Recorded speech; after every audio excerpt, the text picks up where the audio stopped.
Ainda não acabou as homenagens aos pais. Agora, as crianças menores estão chegando. Olha que maravilha. Liderados pela Deise. Mais homenagens aos pais.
Estão com um pouquinho de atraso na música aí, mas curte o momento, né, gente?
Só com probleminha na música. Eu queria pedir para o pessoal da equipe de louvor, então. Vamos cantar, então, a música junto com eles. O pessoal da equipe de louvor. Ou já estão conseguindo aí?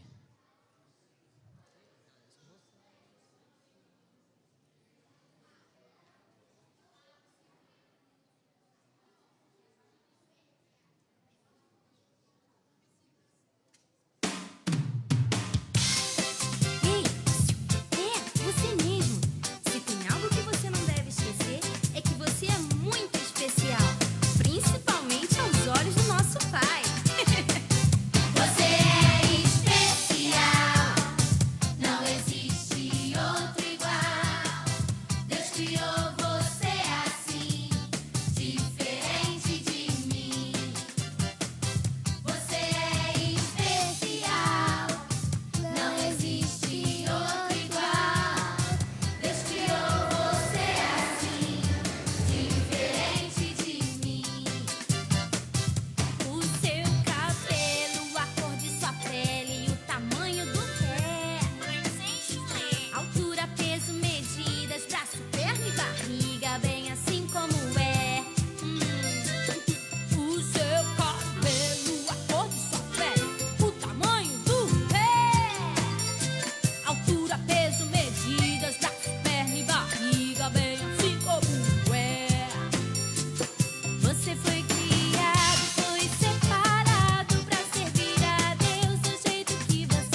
Vamos lá.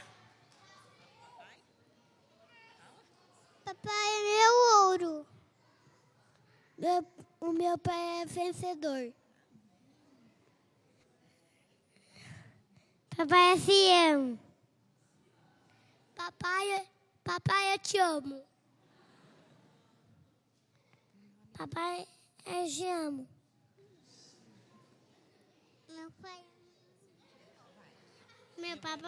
Meu papai é meu herói. Meu pai é meu herói. Papai, você é muito especial. Papai, eu gosto muito de você. Papai, herói companheiro. Pai, a tua presença constante, os olhos às vezes distantes, me fazem te admirar. Pai.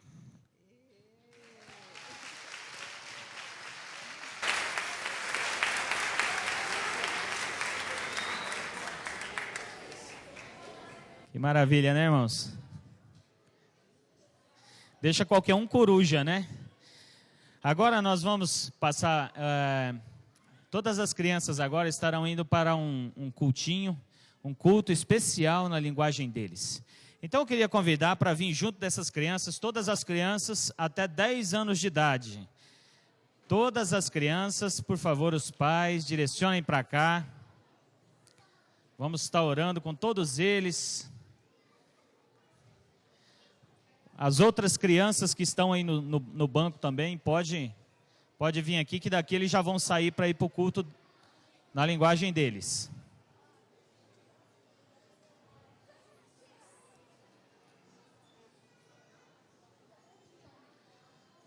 Vamos lá, crianças. Vamos falar, Papai do Céu.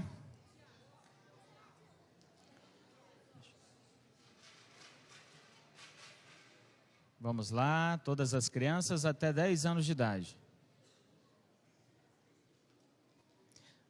Vamos orar, todo mundo fecha os olhinhos, faz assim com a mãozinha. Vamos falar com o Papai do Céu.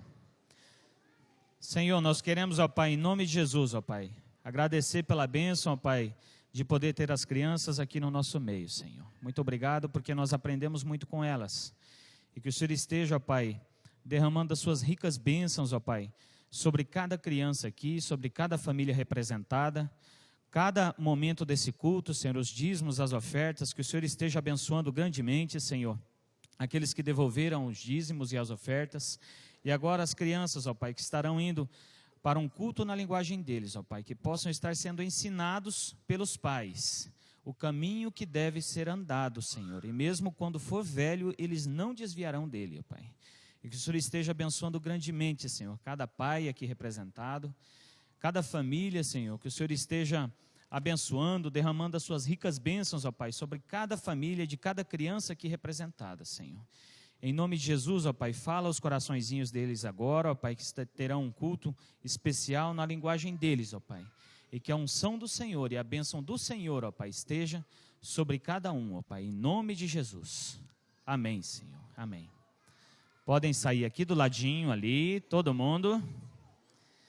Os médicos, os bombeiros podem sair, os administradores.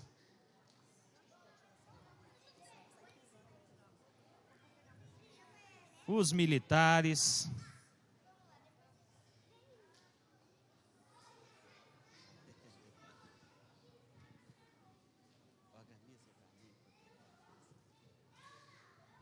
Meus irmãos, aproveitando este momento, nós parabenizamos a todos os pais aí presentes e que Deus esteja abençoando a vida de todos os nossos pais. Está também nesta noite duas crianças, é a primeira vez que visita aqui a casa do Senhor e nós gostamos sempre de orar com eles para que eles venham sempre aqui, sejam trazidos pelos pais. Então quero convidar aqui a Mariana, que os pais aí, o Fernando e a Camila, estejam trazendo aqui, e também o Miguel, que será trazido pelo Tiago e a Flávia, são os pais, para estarmos orando com essas crianças, e depois nós vamos passar ao momento de ouvirmos a palavra do Senhor. Estão aí? Eu ia falar assim, o Miguel levante a mão, mas é muito pequenininho, né? Pedir aos pais que estejam trazendo, o Tiago e a Flávia, e também a Mariana seja trazida aí pelo Fernando e a Camila.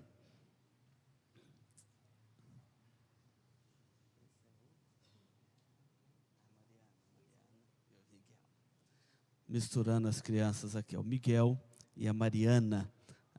Pode vir aqui, Flávia. Nós vamos estar orando com essas crianças. Pais, é tão importante trazer o filho à casa do Senhor, sempre, né? Nós louvamos a Deus pela vida dessas crianças e pedimos que seja a primeira das muitas vezes que estejam vindo aqui à casa do Senhor. Deixa eu ver, a Camila está com as crianças ali. Vamos orar então. Nosso Deus, nós te bendizemos pela vida da Mariana, pela vida do Miguel, pela vida dos seus pais. Pedimos a tua bênção sobre a vida dessas crianças, ó Deus, e também sobre a vida destes pais. Que o Senhor esteja abençoando, fortalecendo, amparando com a tua graça, com a tua promessa, com a tua providência, com os teus cuidados, nunca deixando faltar no coração destes pais a sabedoria para a educação desses filhos, e ao mesmo tempo rogamos a bênção por estas crianças, para que cresçam de forma sadia, tanto fisicamente como espiritualmente, e que aprendam o caminho do Senhor, para andarem neles desde cedo. Oramos para que também o Senhor desvie os seus pés do mal, aparta-os, ó Deus, de más companhias, para que cresçam debaixo da melhor influência do Evangelho e segundo o pacto da tua graça com os teus filhos. Oramos agradecidos por estas crianças e por estes pais, e o fazemos no nome de Jesus. Amém, Senhor. Irmãos, podem assentar, muito obrigado, Deus abençoe estas crianças. Meus irmãos, desde ontem que está conosco o reverendo José João de Paula, e nós estamos numa série de conferência missionária, desde ontem à noite, e tem sido uma bênção para a vida da igreja. Você, depois, alguma palestra que você tenha perdido, está disponível no site da igreja, você pode acessar e ouvir, mas nada como estar aqui e participar deste momento aqui ao vivo, como estamos agora. Nós vamos convidar o reverendo José João, vamos passar a ele a palavra. O reverendo José João é professor de exegese bíblica do Seminário de Belo Horizonte, e ele é o representante, assim, um dos representantes da PMT, mas ele tem tido o cuidado de andar pelo Brasil, motivando as igrejas à ação missionária. Tem sido uma bênção a presença deste servo de Deus entre nós. Vamos acompanhar com toda reverência a exposição da palavra de Deus e orando para que a palavra de Deus fique no coração de cada um de nós possa reavaliar a sua vida diante de Deus neste culto.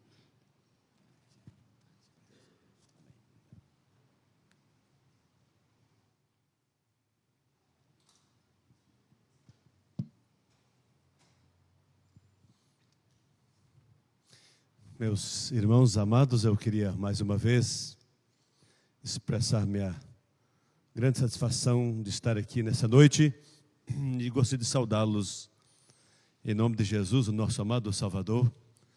E tenho orado para que nessa noite o Espírito Santo fale muito ao coração dos irmãos mediante a sua palavra.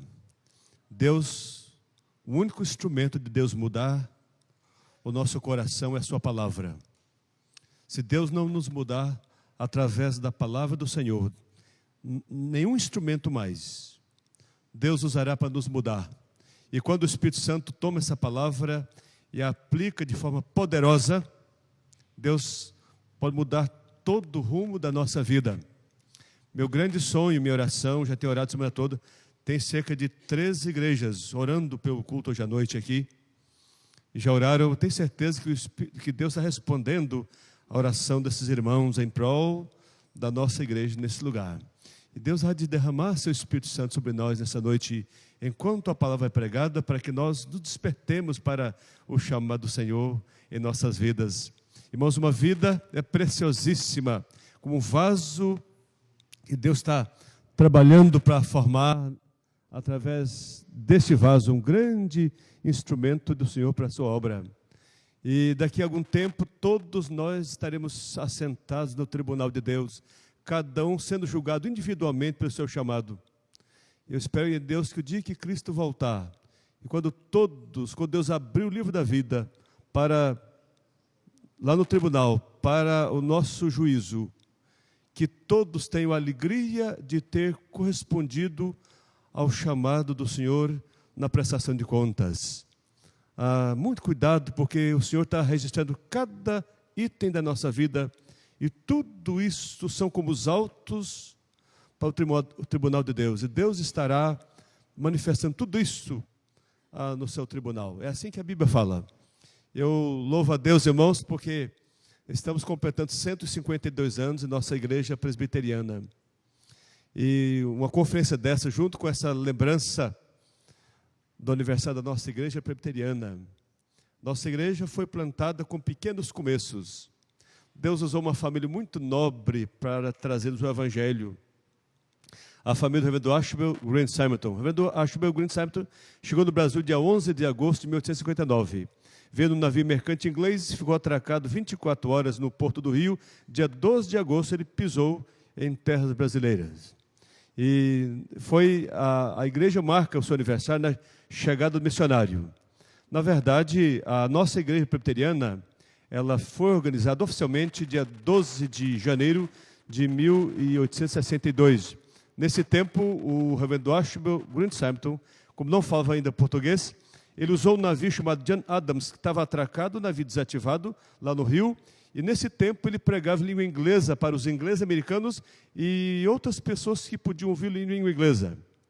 Enquanto pregava, 3 homens converteram, especialmente 2, que foram os 2 primeiros membros da igreja presbiteriana. A nossa igreja foi organizada com 2 membros. O Henry Milford, que era um representante das máquinas Singer no Brasil, veio nova-iorquino e ouviu o evangelho, converteu-se. E Camilo Cardoso de Jesus, o Camilo José Cardoso, é o mesmo homem, é um foguista dos barcos portugueses, era um português, e também converteu-se com a pregação de Simonton. E houve um terceiro irmão que se converteu, mas como ele vendia pão no domingo, Simonton não recebeu como membro da igreja. Era bastante sério na sua visão cristã. Então, nossa igreja começou com 2 membros. Dia 1º ou dia 12 de janeiro de 1862. Hoje temos no Brasil 4.500 igrejas presbiterianas com 6.500 pastores. Eu fico pensando, irmão, se cada igreja hoje enviasse pelo menos um missionário, nós teríamos pelo menos 4.500 missionários. Estamos tão distantes dessa realidade. Mas, irmãos, Deus tem feito, como disse ontem à noite, um grande milagre na igreja presbiteriana. Eu disse ontem que, quando eu estava no seminário, nós temos um missionário no mundo. Os batistas tinham 130 só na América do Sul. Mas nesses anos para cá, hoje a nossa igreja ela está em 32 nações, com várias bases missionárias, com base da Europa, no sul da África, na cidade do Cabo, a base do sul da África. Hoje, no Senegal, nós já temos a PMT senegalesa, já com registro no país. Nós estamos entrando em várias nações, inclusive no Afeganistão. Estamos entrando agora, entramos na Albânia, no antigo Ilírico, onde Paulo pregou o Evangelho. Até um templo de Paulo lá, onde ele pregou o Evangelho até o dia de hoje. Irmãos, a igreja está sendo um grande milagre nas mãos de Deus. Então, muito agradável a gente lembrar do aniversário da nossa igreja quando ela está avançando nas missões. E hoje a IPB tem sido considerada o segundo movimento missionário do nosso país. Os irmãos batistas estão na frente ainda, mas Deus tem feito um grande milagre. E quem sabe Deus há de fazer da nossa igreja um grande milagre para a gente caminhar junto nessa caminhada missionária. E eu trago aqui grande saudação da nossa agência presbiteriana de missões transculturais. Eu sou um dos membros mais antigos da nossa agência E louvado seja Deus para a nossa JMN, a Junta de Missões Nacionais, que tem hoje cerca de 178 campos a nosso país, contando as parcerias. E vamos caminhar como igreja presbiteriana, para que nós sejamos um povo tão poderoso para abençoar nações através da pregação do Evangelho. Eu gostaria de convidar vocês para que abrissem a Bíblia comigo, na carta do apóstolo Paulo aos Romanos, no capítulo 10. Um texto que fala muito ao nosso coração. Carta do apóstolo Paulo aos Romanos, do capítulo 10.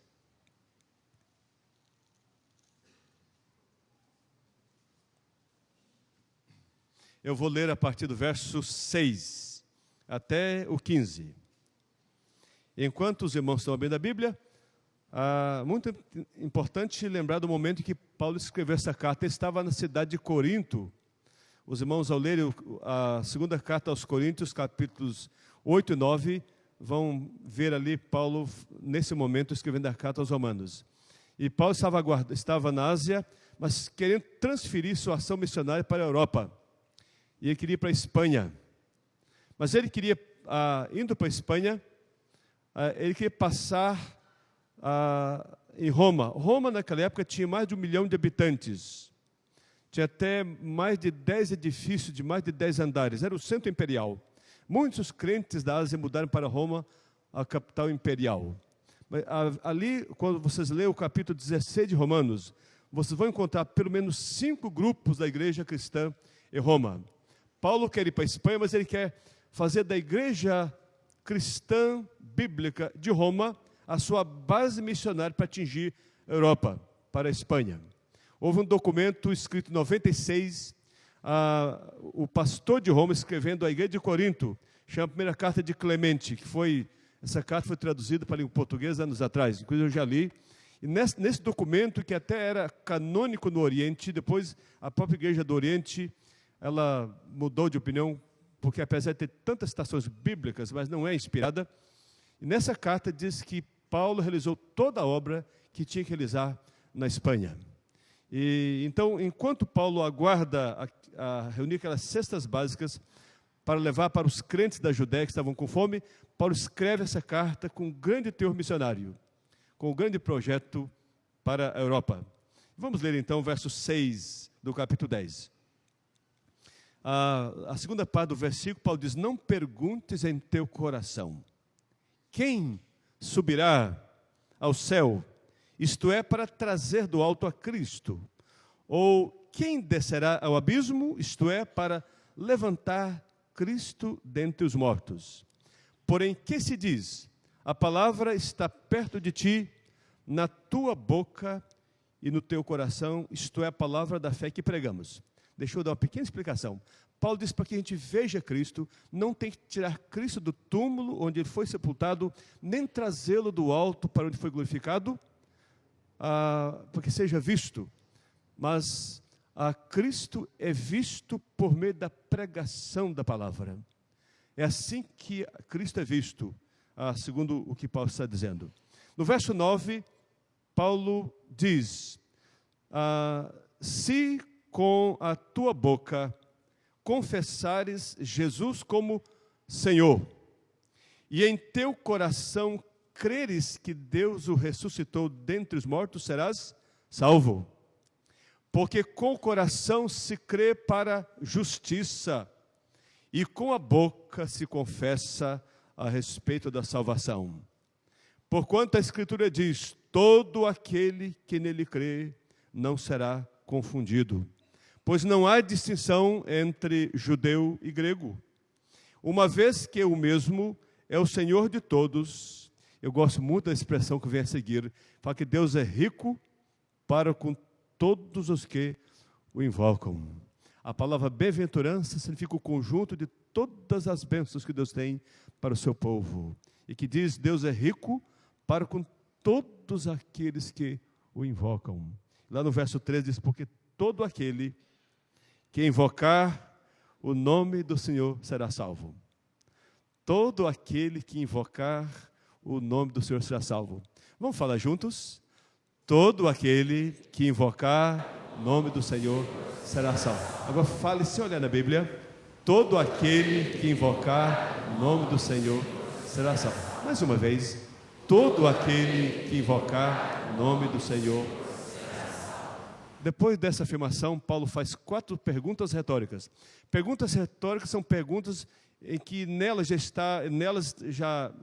a pergunta retórica já está embutida a resposta. É uma pergunta para se refletir. E Paulo faz 4 perguntas nos versos 14 e 15. Ele diz: como, porém, invocarão aquele em quem não creram?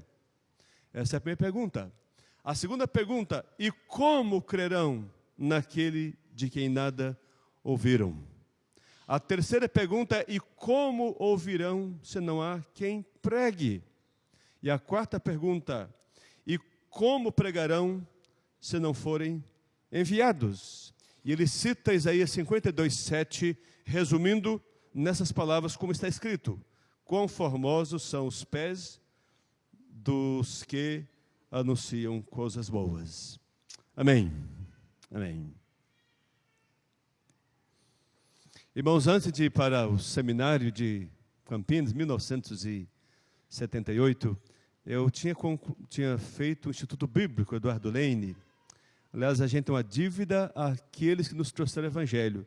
Em 1933, Eduardo Lane, ali na região do Triângulo Mineiro, Alto Paranaíba, o fundador do Instituto Bíblico, ele, num culto, logo na chegada de Patrocínio, meu avô, um homem caipira muito simples, esteve até com o seu carro de boi ali na cidade de Patrocínio, e naquela noite, por providência de Deus, ele participou de um culto. Eu nunca sabia que era isto, mas foi convidado a participar de um culto onde estava pregando o missionário Dr. Eduardo Lane.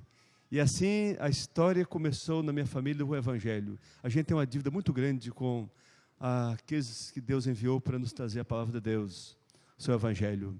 E ali no Instituto, depois de estudarmos ali 4 anos, aí Deus nos deu 2 campos antes do seminário. Um foi aqui em Mato Grosso do Norte, inclusive, perto de Cuiabá. O primeiro campo, eu tinha 20 anos quando comecei o trabalho no campo. Logo a seguir, em 1977, fui para Roraima, era território ainda, antes de ir para o seminário. Foi um ano muito abençoado. Uma das bênçãos que eu tive naquele ano foi ler um livro que eu ganhei de presente da missão Asa de Socorro. Esse livro, o título dele, pelo menos o título antigo, era O Piloto das Selvas. Esse livro conta uma triste história dos missionários norte-americanos que vieram para plantar o Evangelho no país do Equador. Eles vieram, umas 5 famílias, as esposas, as crianças, e se instalaram lá de uma tribo para começar o trabalho. O plano deles era de ficar ali por longos anos, a vida inteira. E enquanto aguardavam, logo chegaram, logo após terem chegado, assim, muito poucos dias, aguardando que alguém fizesse contato com eles, para que pudessem entrar na tribo, vieram algumas poucas pessoas e mataram todos eles, todos os missionários, os maridos e pais. Todos foram mortos de imediato. Os irmãos podem imaginar-se a tristeza das esposas, agora aquela orfandade, a tristeza também das crianças. As esposas viúvas não sabiam o que fazer. A única atitude é: vamos embora. O que estamos fazendo nesse lugar? Nossos maridos morreram, não temos mais nada a fazer. Naquele momento de decisão, de todas irem embora com suas crianças, uma delas disse: vocês podem ir e devem ir, eu não vou. Não foi à toa que nossos maridos morreram. Eles morreram por causa do nome do Senhor. Por causa do Senhor, eu vou ficar aqui e o Senhor vai levantar a sua igreja de sobre o túmulo dos nossos maridos. Isso já tem bastante anos. Eu soube recentemente que ainda aquela irmã bem velhinha mora no Equador, ainda servindo ao Senhor na sua causa. Irmãos, o livro conta essa história. A história continua depois. Anos depois, eu me lembro, quando estava no seminário, o presidente da nossa igreja, Supremo Conselho, esteve numa reunião mundial das igrejas reformadas, e lá na Alemanha, lá estavam 2 pastores representando a igreja reformada do Equador. E eles contaram exatamente essa história. E sabe quem eram eles? Eram exatamente os 2 homens que mataram os missionários. Agora eram os 2 grandes pastores do Equador, além de mais, os representantes da igreja naquele concílio mundial. Eles contaram essa história, todos choraram, e com muita emoção, houve uma pergunta no plenário: por que vocês fizeram isto? Ele disse: é porque nós nunca sabíamos quem era Jesus, nós nunca sabíamos o que era invocar esse nome glorioso, o nome do Senhor. Mas por causa da morte desses homens, chegou-nos o Evangelho, nós podemos entender o Evangelho a partir daí, e hoje não apenas estamos prontos para pregar o Evangelho, para testificar do nome de Jesus, mas se for necessário também morrer pela sua causa. Mas eu fiquei pensando a partir dessa história, relacionando esse texto, quão importante quando a gente invoca o nome do Senhor, quanta mudança acontece numa vida, num povo, numa nação, numa família, quando há a invocação do nome do Senhor. Paulo diz nessa passagem: todo aquele que invocar o nome do Senhor será salvo. A palavra invocar significa chamar de cima, quando alguém clama ao Senhor, para que o Senhor venha até o seu coração. É chamar de cima. Deus é tão grande, é tão próximo, mas é tão grande. E é para invocar é como se o Senhor estivesse tão distante, ainda que o Senhor esteja tão perto. Um Senhor tão grande, a gente invoca para a salvação, a gente chama por esse nome glorioso, para que através dessa glória, desse nome, nós possamos ser salvos em Cristo. Salvação é o Senhor tirar alguém da condenação, da perdição, debaixo do jugo terrível do juízo de Deus. Não apenas a Deus tirar-nos desse juízo, mas Deus transformar este homem num servo e também, finalmente, dar-lhe a bênção celestial, que são os céus no final. E o apóstolo Paulo diz: todo aquele que invocar o nome do Senhor será salvo. Irmãos, que bênção, portanto, é a gente pensar na invocação do nome do Senhor. Que bênção é quando a gente pode, de fato, clamar por esse nome do Senhor para a salvação. Então, Paulo diz que Deus é rico para com todos aqueles que, de fato, o invocam. Nessa passagem, irmãos, essas 4 perguntas nos fazem pensar no que diz respeito a esta invocação. Olha aí, irmãos, no verso 14, junto a essa expressão que todo aquele que invocar o nome do Senhor será salvo, mas Paulo, nessa pergunta retórica, diz: como, porém, invocarão aquele em que não creram? Em outras palavras, de forma afirmativa, Paulo diz para que alguém invoque o nome do Senhor para a salvação, precisa, antes de tudo, crer para a salvação. Para que alguém invoque o nome do Senhor, precisa de crer. Isso parece simples demais, mas eu digo para os irmãos que não é simples, não. É uma coisa muito gloriosa. Crer para a salvação não é uma coisa tão simples. Não é só levantar a mão numa plateia, dizendo que é salvação. É muito mais do que isto. Paulo, ao falar disto, ele traz a memória da palavra de Deus, e tem 2 elementos importantíssimos, segundo os versos 9 e 10. Os irmãos podem ver aí. Ele diz: se com a tua boca confessares Jesus como Senhor, e em teu coração creres que Deus o ressuscitou dentre os mortos, serás salvo, porque com o coração se crê para a justiça, e com a boca se confessa a respeito da salvação. Irmãos, o que significa crer para a salvação? O que significa isto? 2 coisas importantes. A primeira coisa, Paulo diz que crer para a salvação significa crer na justiça de Deus, porque com o coração se crê para justiça. A Bíblia fala que há 2 justiças de Deus. Há uma justiça que nós chamamos de justiça de atributo. A justiça de atributo de Deus é uma justiça terrível. É a chamada justiça da balança de Deus. É aquela justiça que Deus pesou. Os irmãos conhecem a história de Belsazar, aquele rei babilônico que naquela noite que o Senhor matou aquele homem e foi colocado na balança de Deus e foi achado em falta. Essa justiça é tão terrível, é quando Deus coloca o homem na sua balança, um homem desgraçadamente miserável, pecador, que não tem nada para oferecer para Deus, a única coisa que ele pode herdar de Deus é a sua condenação. E Paulo fala então da justiça de atributo. Isso é muito perigoso, irmãos, é a justiça que elimina qualquer pecador da sua presença. Esta é a justiça do tribunal de Deus. Mas ao mesmo tempo, a Bíblia fala da justiça no Evangelho. A justiça do Evangelho. O que significa isto? É a justiça na qual Deus já, toda a ira de Deus, foi despejada sobre a pessoa de Cristo Jesus. Quando Cristo estava na cruz, Deus derramou sobre ele toda a sua ira. Quando Jesus declarou, foi tão forte que aqui os autores bíblicos conservaram, Mateus e Marcos conservaram em duas línguas originais, tanto hebraico quanto aramaico. Jesus clamou, Eloi, está em Marcos, Eloi, Eloi, lema sabachthani, está em língua aramaica.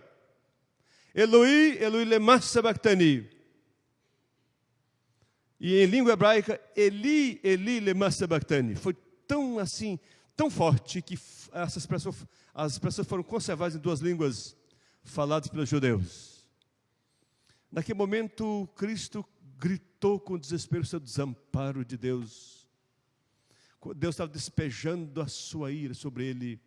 E por causa disso, irmãos, agora por causa do que Deus fez, quando nós recebemos Cristo, cremos nele, o Senhor vai imputar toda a nossa desgraça nesse ato que ele fez em Cristo. Romanos capítulo 1, os irmãos podem folhear a Bíblia um pouquinho antes, lá está essa expressão, inclusive, Romanos capítulo 1, versos 16 e 17, Romanos 1, 16 e 17. Veja que Paulo fala aqui, no verso 16, porque não me envergonho do Evangelho, porque é o poder de Deus para a salvação de todo aquele que crê, primeiro do judeu e também do grego. Verso 17, visto que a justiça de Deus se revela onde? No Evangelho, de fé em fé, como está escrito, justo verá por fé. É chamada justiça no Evangelho. Essa justiça é sinônimo da palavra graça, graça salvadora. E Paulo diz, voltando para o capítulo 10, Paulo diz, para que alguém seja salvo, tem que depositar toda a sua vida na pessoa e na obra de Deus, realizada em Cristo, e recebe a justiça da imputação, a justiça do Evangelho, porque toda a justiça do atributo Deus aplicou na própria desgraça de Cristo na cruz. Irmãos, esse é o caminho, mas dentro da fé salvadora também, o apóstolo Paulo fala a respeito de confessar a respeito da autoridade de Cristo. Se com a tua boca confessares Jesus como Senhor. Significa, irmãos, que além de depositar toda a confiança na pessoa, na obra que Deus realizou em Cristo, a vida dele e a morte dele, toda a obra, além disso, é quando alguém, na verdade, se humilha o coração e passa, a partir de agora, a reconhecer a autoridade que Cristo tem sobre a sua vida. Irmãos, a salvação só acontece quando alguém invoca sobre si toda a autoridade de Cristo. Além da obra de Deus em Cristo, mas toda a autoridade, de tal maneira que agora esse coração que creu, submete-se, ele não tem mais vontade própria. A pessoa agora passa a viver debaixo da autoridade do Senhor Jesus Cristo exaltado.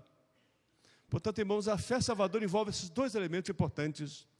É crer na obra, a pessoa na obra de Cristo, de Deus em Cristo, e quando alguém se submete à autoridade do Senhor Jesus. E é por isso que às vezes a gente vê hoje um cristianismo tão superficial, que eu acho que a igreja está cheia de gente não salva. Tanta gente, está vendo nessa noite, tanta gente aqui está registrada no hall da igreja, sabe? Às vezes você está aqui e acha que, porque estando na igreja está salvo, você está totalmente enganado. Sabe, às vezes seu coração está tão distante de Deus, seu coração está dividido, sabe, Deus não quer coração dividido. Ou você submete totalmente a dependência da pessoa de Cristo, da sua obra, e a autoridade de Cristo, ou você nunca foi salvo e nunca será.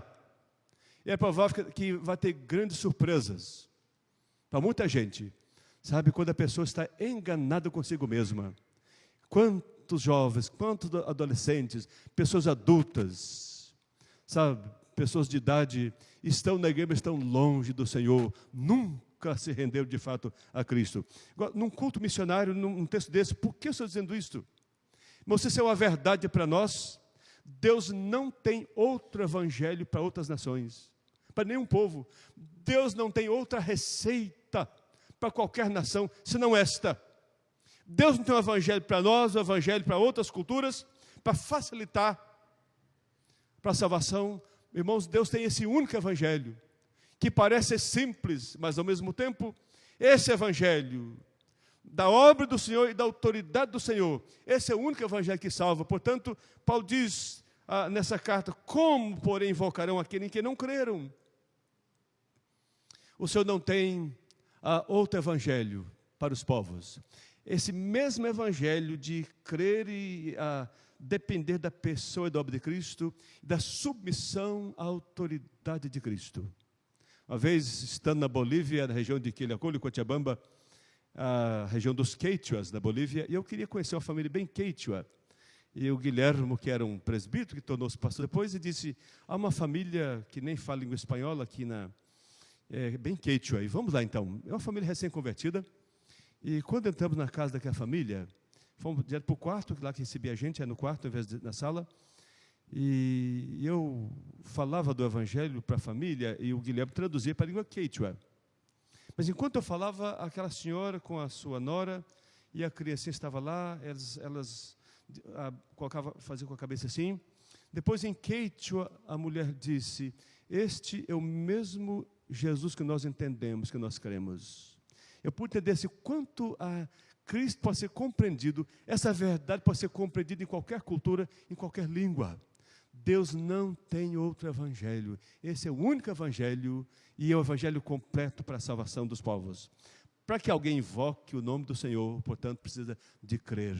E crer é exatamente isto, é depender da pessoa e da obra de Cristo e se render à autoridade plena. Você não tem mais vontade própria. O dia que você achar que tem vontade própria e viver independente da vontade de Cristo, isso é o sinal que você nunca foi salvo. Mas, irmãos, além disto, no verso 14, Paulo diz, como crerão naquele de quem nada ouviram? Para que alguém invoque para a salvação, precisa de crer. Mas, segundo Paulo, para que alguém creia, precisa compreender o evangelho. O evangelho tem que ser compreendido, entendido. Por que as nossas crianças, nesta hora, estão numa sala ali, no culto? Na verdade, para entenderem Cristo Jesus. O que estão fazendo essa noite aqui nesse culto? É só a cerimônia? Não, irmãos, estamos aqui para entender Cristo Jesus. Toda a pregação tem que ser cristocêntrica, para que nós entendamos o que significa a pessoa, a obra de Cristo Jesus. O evangelho tem que ser compreendido. Para ser compreendido, na verdade, a pessoa tem que ouvir esse evangelho explicado. Os irmãos se lembram quando aquele homem descia de Jerusalém e comprou uma Bíblia e foi descendo para a Etiópia. Aquele eunuco, que era um servo da rainha. E ele estava lendo a Bíblia. E a palavra ler na língua grega é ler em voz gritada, voz alta. E eu estava lendo na carruagem no deserto, lendo. Enquanto estava lendo em voz alta, estava lendo o profeta Isaías, o Espírito Santo mandou Filipe, estava ali em Samaria, mandou Filipe aproximar-se desse homem. E Filipe, então, grita com aquele homem, o grito de Filipe foi, estás entendendo? Entendes o que estás lendo? A resposta daquele homem foi, como eu posso entender se não há quem me explique? Filipe subiu para a carruagem, explicou o evangelho para aquele etíope, e ele se converteu, logo assim foi batizado. Eu creio que o grande fundador do trabalho, depois junto com Mateus, foi para a Etiópia, da igreja na Etiópia. Irmãos, o evangelho tem que ser compreendido. Hoje eu disse que temos cerca de 24 mil nações no mundo. Nós temos cerca de 12 mil nações ainda intocadas pelo evangelho, segundo algumas estatísticas. Como é que esse povo vai entender a salvação de Deus? Esse povo só vai entender a salvação de Deus porque o Evangelho há de ser explicado para essa gente. E quando a Bíblia fala, lá em Mateus 24:14, que o Evangelho será pregado para todo mundo, a palavra mundo, a palavra oikumene na língua grega, é o mundo habitado. Onde tiver gente, tem que chegar o Evangelho naquele coração. Ou para a pessoa receber Cristo, para rejeitar Cristo. O mundo inteiro tem que ouvir o Evangelho. O Evangelho tem que ser explicado para os corações. Irmãos, hoje, quando nós temos cerca de quase 7.000 línguas no mundo, e temos a estatística, não sei se alguma estatística diferente, mas eu peguei a do reverendo Ronaldo Lidório, que hoje, a Bíblia completa, temos apenas em 377 línguas, de quase 7.000 línguas. Pensei em Novos Testamentos e com alguns opúsculos e porções traduzidos, temos pouco mais de 2.000 línguas. Pensando em 7.000 línguas, irmãos, imaginem quantas línguas ainda precisa da palavra de Deus ser traduzida. Louvamos a Deus, os irmãos, levante a sua Bíblia, só para a gente ter uma... veja, quantas Bíblias vocês... Faça favor levantar, irmãos, olha que bênção, temos a Bíblia em nossa língua portuguesa. Pode, por favor. Eu fui em Portugal anos atrás e eu não pude conhecer. Quando voltar, quero ir na cidade de Torre de Tavares, ou nasceu João Ferreira de Almeida, que foi para a Holanda, e lá tornou-se missionário da igreja presbiteriana holandesa, e foi para a Indonésia, Ceilão e Málaga como missionário, e lá enquanto trabalhava, plantava nossa igreja, que até hoje a igreja lá na Indonésia, e naquela região, plantada por João Ferreira de Almeida, enquanto estava lá trabalhando no campo missionário, bem jovem, bem novinho, foi com 18 anos, já versado em grego e hebraico. E ele, enquanto trabalhava, começou a traduzir para nós a Bíblia Sagrada. Foi traduzido em Jacarta, Ceilão e Málaga. E traduziu todo o Novo Testamento, começou a traduzir o Antigo Testamento. Quando chegou na metade de Ezequiel, ele faleceu. Alguém complementou a tradução do Antigo Testamento. Graças a Deus. Hoje tem Bíblia de todo tipo, tem Bíblia do médico, Bíblia da enfermeira, Bíblia do Malafaia, Bíblia versão atualizada, Bíblia corrigida, sabe? Versão internacional, linguagem de hoje. Olha, irmãos, quantas Bíblias, virou até comércio. Mas a verdade, irmãos, que temos a Bíblia em nossa língua portuguesa. Louvado seja Deus, que Deus levantou um presbiteriano para traduzir para nós a Bíblia em língua portuguesa. Mas, irmãos, tem tantas línguas. Deus quer levantar centenas e milhares de tradutores da sua palavra, para que os homens possam ler e compreender o Evangelho. O Evangelho, para ser compreendido, para que seja crido, tem que ser compreendido. Irmãos, Deus faz isso mediante a sua igreja. Mas segundo esse texto também, vejo, irmãos, no verso 14 ainda, para que alguém invoque o nome do Senhor para salvação, precisa de crer. Para que alguém creia, precisa entender. Diz, como crerão naquele de quem nada ouviram? Mas a terceira pergunta retórica é esta: e como ouvirão se não há quem pregue? Paulo diz para que o Evangelho seja compreendido, Deus precisa levantar as pessoas para explicar o Evangelho. Isso faz parte do chamado do povo de Deus, nosso chamado missionário. Toda a igreja, eu disse ontem, toda a igreja é missionária. Todos nós temos um chamado. Nós precisamos nos preocupar com o nosso chamado. Todos nós somos chamados. A igreja local é chamada, muitos são responsáveis por evangelizar a base da região. Mas Deus quer levantar outros para que vão para lugares mais longe. Outros para que vão para lugares mais longe. Outros para lugares tão distantes, até nos últimos da terra. Mas, irmãos, Deus não tem outro instrumento para pregação, senão pessoas. E é por isso, irmãos, que é muito importante o chamado. É muito importante a gente ouvir e atender o chamado de Deus, tanto jovens quanto adultos, adolescentes, crianças. Deus usa pessoas para a sua obra. Uma das grandes marcas de uma igreja missionária, irmãos, é quando Deus começa a chamar a gente para a sua obra. Eu não sei, eu não conheço nada dos irmãos, mas se Deus não estiver chamando gente aqui do meio, o Espírito Santo não está atuando na igreja. Porque a maior oferta missionária que uma igreja pode fazer é quando a igreja oferece pessoas para a obra. Nada mais precioso do que uma pessoa que se desloca para a obra de Deus. E por esta causa, irmãos, eu creio que é um grande desafio na nossa época. Mas Deus não usa gente que não seja consagrada para a sua obra. Deus usa pessoas pecadoras, mas pessoas consagradas. Pessoas que amam a Jesus. Pessoas que vivem vida santa para a sua obra. As missões modernas começaram de forma muito interessante. Os irmãos, creio que alguns sabem que a escola bíblica dominical, ela com Robert Raikes na Inglaterra, começou em 1782. 1782 começou uma escolinha com menino de rua na Inglaterra. No ano em 1783, já não era uma escola, mas já era um movimento de escolas dominicais na Inglaterra. 4 anos depois, já havia 250 mil alunos matriculados na escola dominical. Irmãos, naquela década, depois desse movimento, em 1792, surgem as missões modernas, como William Carey, saindo da Inglaterra. Olha, irmãos, as missões são fruto da escola dominical. William Carey era um jovem tão comum, como muitos de nós aqui, muitos de vocês são jovens, da igreja, mas esse jovem começou a sentir-se incomodado. Ele era um crente assim, tão normal, aliás, tão anormal como muitos outros. Crente normal é crente cheio do Espírito Santo. Crente normal é crente consagradíssimo. Crente anormal é como a gente mesmo. Esse é o crente anormal. Mas aquele jovem decidiu no seu coração, sabe, ele sentiu uma vida tão árida. Sabe o que ele fez? Ele decidiu, a partir de certo dia, ir para debaixo de uma árvore, lá no quintal da sua casa. E ele resolveu dedicar tempo para ouvir Deus falar na sua palavra.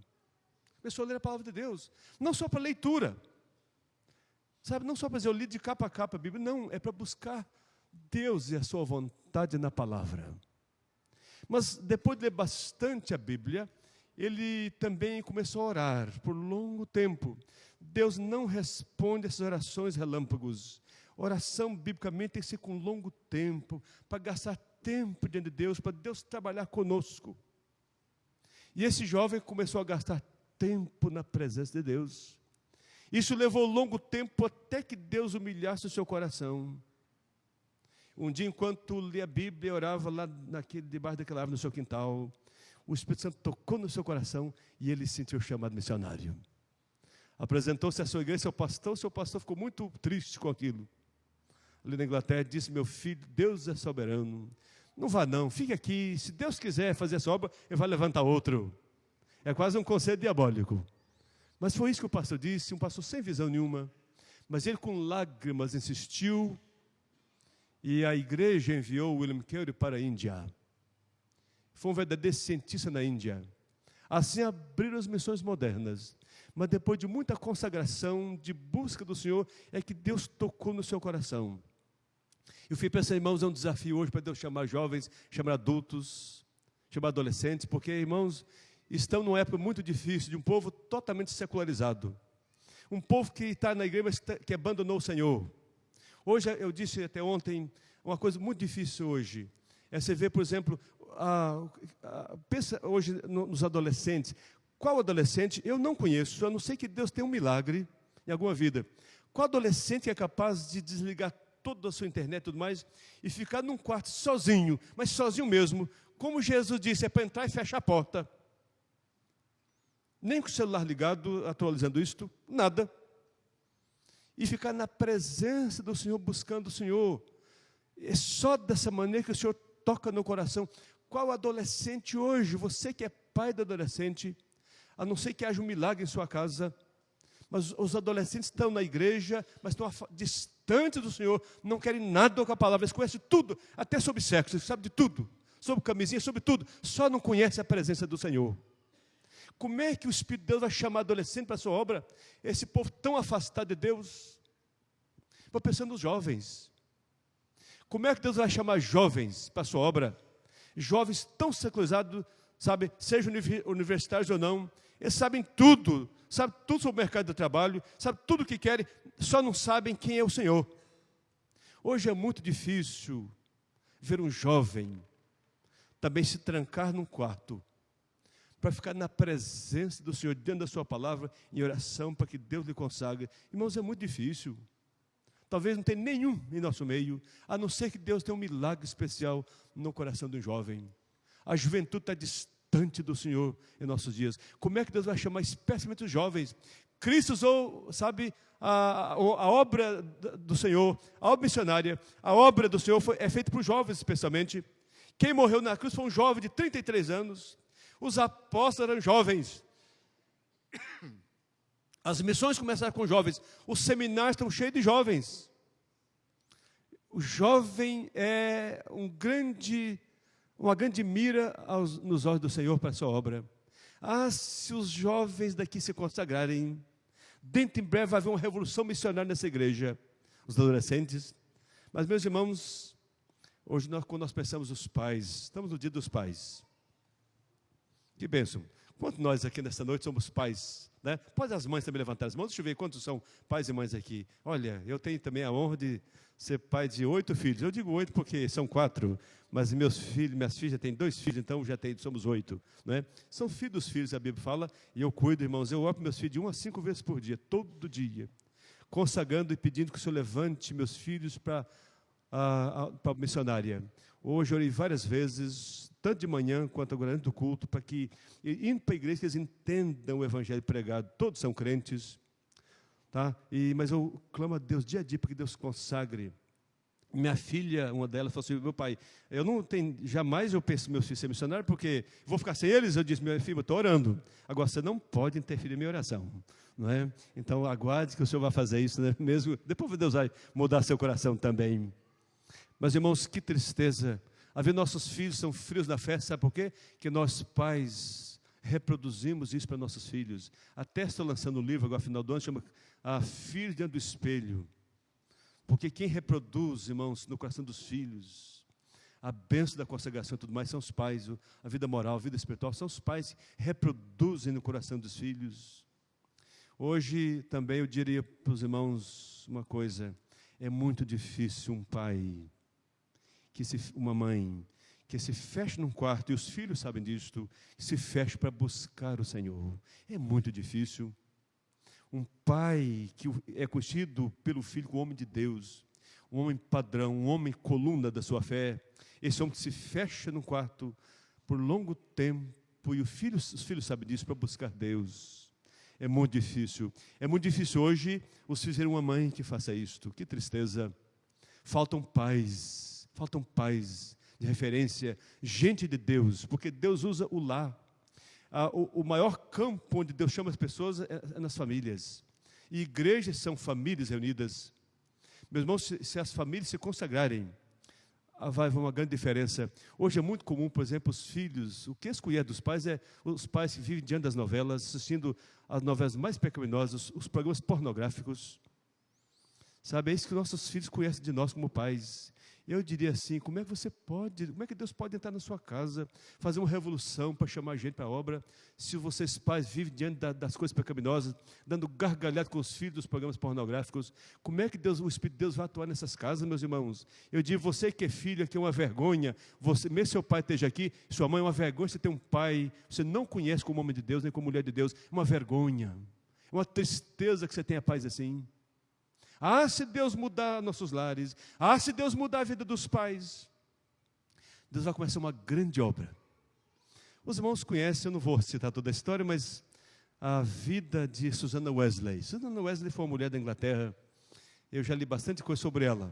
Ela tinha um grande sonho, uma vez ela disse: se eu tivesse 20 filhos, eu queria doar todos para o Senhor, 20 filhos. É uma pena que ela não tinha 20, só tinha 19 filhos. Até algumas biografias falam 17, mas várias que eu li são 19 filhos. Aqui a mulher decidiu no seu coração fazer da sua casa uma grande base do Evangelho. Decidiu no seu coração e chamou os filhos para isto. E decidiu durante a semana orar 1 hora por dia pelos filhos, todo dia, 1 hora de oração para Deus consagrar seus filhos. Mas além disso, ela diz para os seus filhos: meus filhos, quero que vocês tenham tempo. Eu quero, durante a semana, eu quero estar orando 1 hora com cada filho. Vocês têm que ter tempo, que eu quero me sentar com cada um individualmente. Eu tenho que orar 1 hora com cada um de vocês durante a semana. Além de orar 1 hora por dia em prol dos filhos. Eu li uma coisa que eu não sabia. Eu pensava, como é que era a sala de Susana Wesley? Eu pensava assim, numa sala cheia de versos bíblicos, com quadros pintados, mãos postas, aquele negócio tão bonito. Sabe que eu descobri que não tinha nada disso?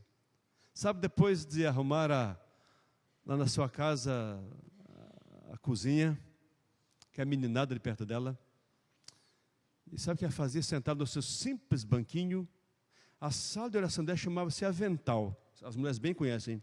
Sabe o que ela fazia? Depois do almoço, ela pegava o avental, cobria a testa com o avental e passava horas e horas na presença do Senhor para consagrar a sua família, os seus filhos.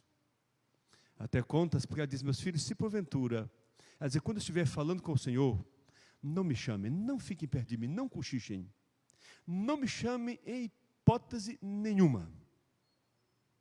Se alguém me chamar, procurar por mim, não me chamem até que eu termine de orar.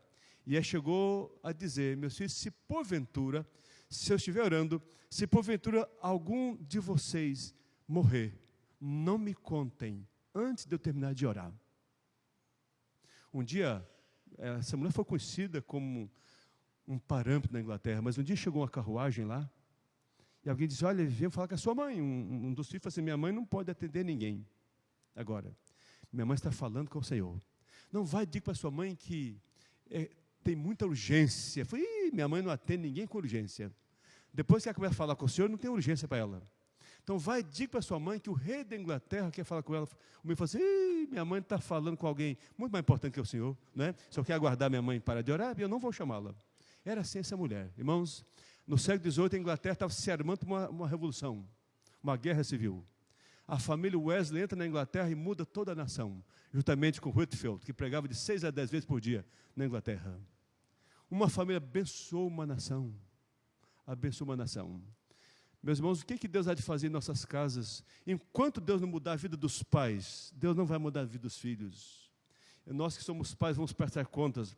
A gente está aqui hoje, sabe, irmãos, comemorando o Dia dos Pais. Isso é muito bom. Mas às vezes somos pais uma vergonha para o Evangelho. Lá no seminário, me lembro do reverendo Wilson Castro Ferreira, meu grande professor, é Dia das Mães, e ele pregou um sermão no seminário, Dia das Mães. Ele diz: não vou falar hoje do Dia das Mães, eu quero falar das mães dos nossos dias. E meteu o pai nas péssimas mães, que nem crentes são direito. Sabe, mas louvado seja Deus, porque tem muita mãe que ainda que seja honrada no seu dia, mas são as piores mães, não são nenhum modelo de fé para os filhos, que nunca se entregaram totalmente ao Senhor. Mas eu queria desafiar vocês, todos nós aqui, que eu também sou pai, para que nosso lar se torne a grande base da consagração de Deus. E é assim que Deus vai chamar o seu povo, sabe? E então o apóstolo Paulo diz: como ouvirão se não há quem pregue? Deus tem um grande plano de chamar pessoas. Certamente há muitas vidas aqui que podiam já estar na obra de Deus. Ainda não estão, porque ainda o Senhor não mudou a sua vida. Você nunca se entregou ao Senhor. Mas quando a gente começar a buscar Deus de fato e verdade, o Espírito Santo virá e fará uma revolução em nosso coração, nos chamará. Deus não chama ninguém com o coração dividido. Deus não chama ninguém ímpio para a sua obra tão santa. Deus não está interessado, porque é santa demais a sua obra. Deus não está interessado em alguém que não o ame, alguém que não se entregue, que não viva na sua presença. Mas quando a gente se entrega ao Senhor e busca uma vida consagrada, este é um grande alvo para o chamado de Deus. Mas finalmente, meus irmãos, nesse verso, agora no verso 15, como pregarão não forem enviados? Para que alguém, na verdade, invoque o nome do Senhor, precisa de crer, conforme o modelo bíblico. Para que crer, tem que entender o Evangelho. Para que entenda, outro tem que lhe falar. Deus tem que mandar alguém para lhe falar do Evangelho. E quando Deus chama, sabe, quando Deus chama essa pessoa tem que ser enviada. Irmãos, a igreja local, segundo a Bíblia, é a grande força missionária. Tanto a agência presbiteriana transcultural quanto a nacional. Irmãos, isso não é a força maior de uma igreja. É apenas um canal para viabilizar o envio das pessoas. Mas a igreja local que é a grande base missionária. Quando a igreja precisa clamar a Deus, orar, até que Deus levante um batalhão aqui de dentro. Enquanto Deus está operando para levantar, a igreja pode mandar outros que já estão prontos para ir. Até que Deus levante os seus. Que bênção quando a igreja poderá enviar dezenas e centenas de missionários aqui de dentro. Oh, irmãos, vai ser uma grande demonstração da grande atuação do Espírito Santo entre vocês. Mas quando Deus levanta, irmãos, a igreja tem que enviar missionários. A igreja é enviadora de missionários. Geralmente a igreja pensa é questão de dinheiro. Irmãos, dinheiro nunca foi problema para Deus. Deus não está perguntando, como disse de manhã, se a igreja tem ou não dinheiro para mandar missionário. O envio de missionário é uma questão de obediência, de amor a Cristo. E quantas vezes, irmãos, a gente pode participar da obra? Se cada um fizesse alguma coisa pela obra de Deus. Sabe quantos recursos a igreja teria? É provável que eu não conheço a vida dos irmãos, mas, irmãos, quantos recursos os irmãos teriam se quisessem? Porque Deus é dono do ouro e da prata. A Bíblia diz isso. Quantas pessoas os irmãos podiam ajudar? Os irmãos que têm mais condições, por que não consagre parte? Não adianta o que você está construindo, fazer um castelo para você vai ver daqui mais 10 anos só, daqui 15, 20 anos, o que você vai fazer construindo um castelo próprio? A única coisa que você vai levar para o Senhor é a sua vida salva, o seu chamado, a fidelidade do seu chamado. O que adianta fazer castelo próprio? Para você ficar famoso, mostrar carro bonito, casa bonita. Irmãos, tudo isso morre daqui a alguns dias. O que fica é o nosso investimento no nome e na glória do Senhor. Fico pensando, hoje em dia, nesse consumismo. Sabe por que você compra roupa nova? Não é só para você ficar bonito, é porque os outros veem que você está bonito. Já pensou, se você abre o guarda-roupa, está cheio de roupa. Não está cabendo mais, você tem que comprar mais. Por quê? Porque uma sociedade consumista lhe cobra isto. Aí você olha na igreja, tem alguém que já comprou aquela cor. Você não compra porque senão vai ficar igual.